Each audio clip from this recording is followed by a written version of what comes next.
श्री स्वामी समर्थ रामकृष्ण हरी मंडळी. हिंदू धर्मात भगवंताच्या प्राप्तीसाठी भक्ती मार्गाचा मार्ग आहे. भक्ती मार्गाने आपल्या अल्पावधीत ईश्वर प्राप्ती होऊ शकते. देवाची आराधना केल्याने इच्छित फळ मिळते. यासोबत घरामध्ये सुख समृद्धी येते.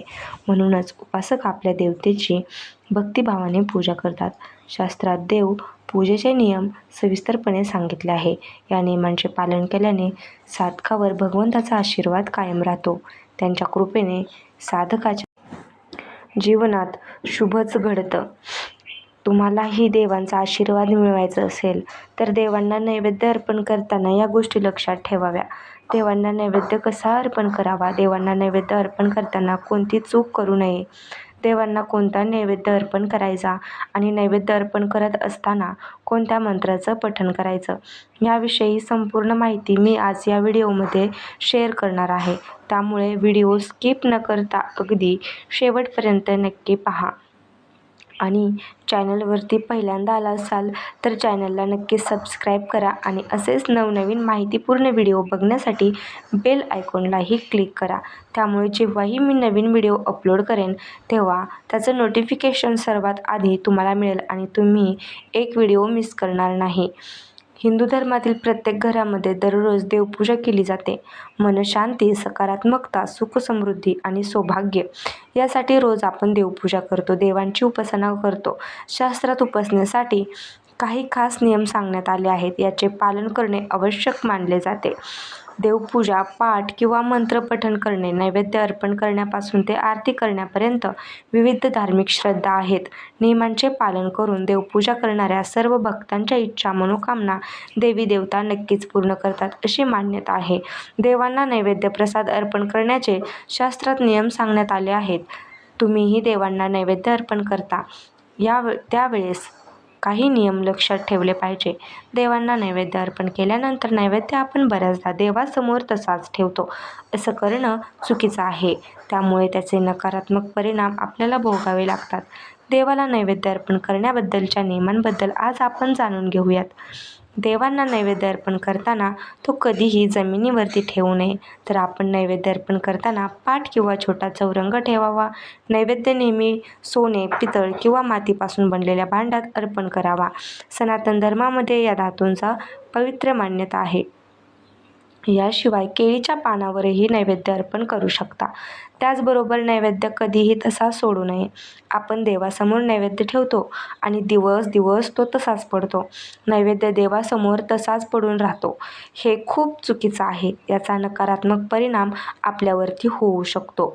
पूजा आटोपल्यानंतर ताबडतोब परमेश्वराला नैवेद्य अर्पण करावा आणि अर्पण केल्यानंतर नैवेद्य थोड्याच वेळात आपल्या कुटुंबातील सदस्यांसमवेत ग्रहण करावा. असं केल्याने आपल्यावर सकारात्मक परिणाम पडू शकतो आणि घरातील अडचणी, संकट, त्रास यातून आपली मुक्तता होऊ शकते. जर आपण देवांसमोर नैवेद्य तसंच ठेवून दिला तर तुमच्या पूजेवर देव नाराज होऊ शकतात, असे मानले जाते. जर तुम्ही देवांना अर्पण केलेला नैवेद्य तसाच देवासमोर ठेवत असाल तर पौराणिक मान्यतेनुसार जास्त वेळ नैवेद्य ठेवल्याने विश्वक्सेन, चंद्रेश्वर, चांडाष्णू आणि चांडाली नावाच्या वाईट शक्ती येऊन जातात. आपल्या घरात वाद वाढू शकतात. नैवेद्य घरातील सर्व लोकांनी मिळून खाल्ला पाहिजे. हा प्रसाद म्हणून खाल्ला पाहिजे.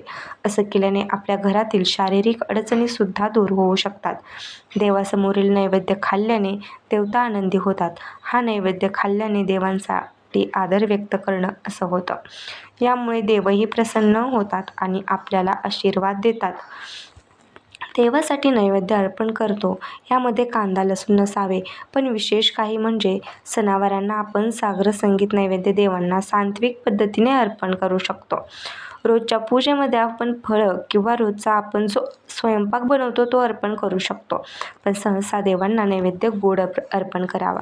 जर योग्य पद्धतीने देवांना नैवेद्य अर्पण केला तर जीवनात आपल्याला अन्नधान्याची कधीच कमी भासणार नाही. तसेच देवांना नैवेद्य अर्पण करतेवेळी कोणता मंत्र म्हटला पाहिजे? देव हे भक्तीचे भुकेले आहेत, नैवेद्याचे नाहीत. पण आपण रोज जेवण करतो, पण देवांना फक्त साखर ठेवतो. हे योग्य आहे का? तर आपण जेवण करण्याआधी देवांना ते अर्पण केले पाहिजे आणि त्यानंतर आपण जेवण करावे. सकाळचे नित्यकर्म करून स्नान वगैरे केल्यानंतर शुद्ध मनाने आपण जे जेवण बनवतो तेच देवांना अर्पण केले पाहिजे. पण ज्या पाण्याने आपण जेवण बनवणार आहोत ते शुद्ध असावं, ते वापरलेलं नसावं. एका प्लेटमध्ये अन्न ठेवून देवासमोर 3 वेळा आचमन करावं. ते चमच्याने करा किंवा पळीने करा.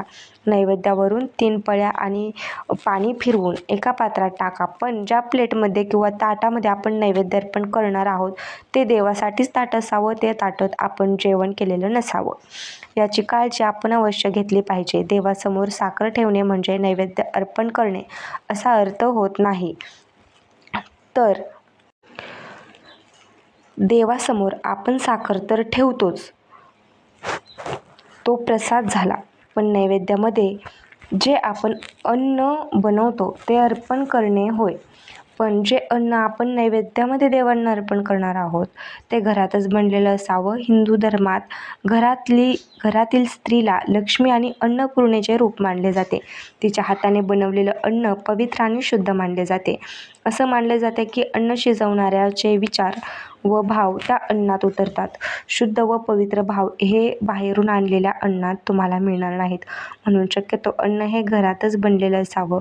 देवांना नैवेद्य अर्पण करण्याचे नियम. देवांना नैवेद्य अर्पण करताना डोळे बंद करून हात जोडून आपण देवासमोर प्रार्थना करायची आहे की, हे देवा, यथाशक्ती यथाभक्ती मी तुम्हाला नैवेद्य अर्पण करत आहे, याचा तुम्ही स्वीकार करावा. देवांना अर्पण केलेला नैवेद्य तुम्ही कुटुंबातील सर्व सदस्यांनी मिळून खायचा आहे.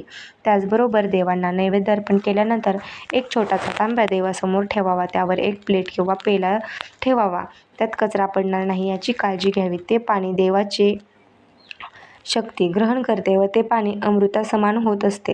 ते पाणी फेकून देऊ नका. ते पाणी तुम्ही स्वयंपाक करतेवेळी वापरू शकता. या पाण्याचा आपण स्वयंपाक बनवतो त्यामध्ये उपयोग करा.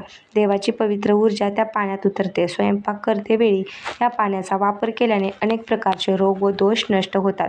त्याचबरोबर देवांना नैवेद्य अर्पण करताना ते ताट उंच ठेवावे, कारण देवी देवता अन्न ग्रहण करताना पाठ ठेवायचे, म्हणून आपणही नैवेद्याखाली पाठ ठेवावा. सगळ्यात महत्त्वाचं म्हणजे नैवेद्य अर्पण करतेवेळी आपण त्यावरती तुळशीपत्र ठेवतो. पण काही देवांना तुळशीपत्र चालत नाही. ज्यामध्ये श्री गणेश असते किंवा महादेव असतील त्यांना तुळशीपत्र चालत नाहीत. अशा वेळेस तुम्ही 2 नैवेद्य ठेवायचे आहेत. एका नैवेद्यावरती तुम्हाला तुळशीचे पान ठेवायचे आहे आणि दुसऱ्या नैवेद्यावरती तुम्हाला काहीही ठेवायचे नाही, जेणेकरून सर्व देवी देवतांपर्यंत तो नैवेद्य पोहोचेल. बऱ्याचशा स्त्रियांना काही गडबडीमध्ये आंघोळ न करता स्वयंपाक बनवावा लागतो.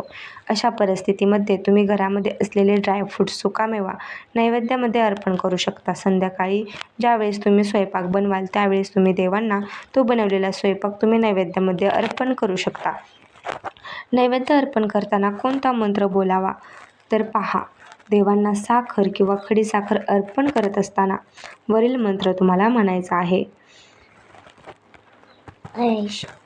शर्करा खंड खांदिनी दधीक्षर गृह्णताच आहारभुक्षं भाज्य भोज्य च नैवेद्य प्रतिगृह्म ताम. हा मंत्र जर पठण करणे शक्य नसेल तर 3 वेळा गायत्री मंत्राचे पठण करावे.